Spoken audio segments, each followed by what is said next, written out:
સવારમાં તૈયાર થઈને આપણે નીકળી ગયા ભાવનગર માટે અને અત્યારે છે ધોળા જંકશનમાં અને આપણે મૂકવા આવ્યા છે આપણા રાકેશભાઈ.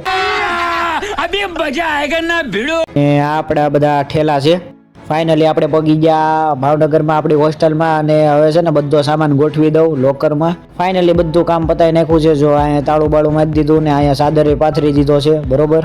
પછી તો આપણે કપડાં ધોવા બેસી ગયા અને કપડાં ધોવા પડે કારણ કે 3 જોડી કપડાં હતા. હવે ધોવા તો પડશે જ તે. ધોઈ નાખ્યા આપણે કપડાં તો એને હુકવી દીધા કપડાં અને હમણાં હુકાય જાહે.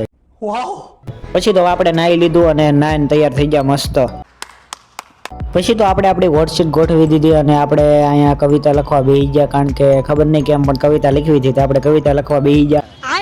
પછી તો સુરતથી બધા આવ્યા હતા તે આપણે ઋષિભાઈ અત્યારે ઇડલી ખાતા હતા, ઇડલી લઈને આવ્યા હતા અને આપણે તીર્થભાઈ અત્યારે વેફર ખાતા હતા, વેફર લઈને આવ્યા હતા અને સુરતથી બધા પોગી ગયા અહીંયા ધીમે ધીમે બધા આવે ને સાંજે આપણે પાવભાજી ખાઈ લીધી. પાવભાજી ખાઈને આપણે જમરૂખ ખાવા બેસી ગયા. અબે સાલે કારણ કે જમરૂખ ખાવું હતું. આપણે વોટશીટ ગોઠવી હતી ને વોટશીટ ઉપર આપણે બેસી ગયા. ત્યાં બેઠા બેઠા હે મસ્ત જમરૂખ ખાવા મીડ્યા અને બહાર જોયું ને તો મસ્ત વાતાવરણ હતું ને પક્ષી ઉડીને જતું હતું. और अभी तो रुको क्लाइमैक्स अभी बाकी. પછી તો આપણે વાતુના ફટાકા શરૂ કર્યા. રાજકારણની વાતો શરૂ કરી હતી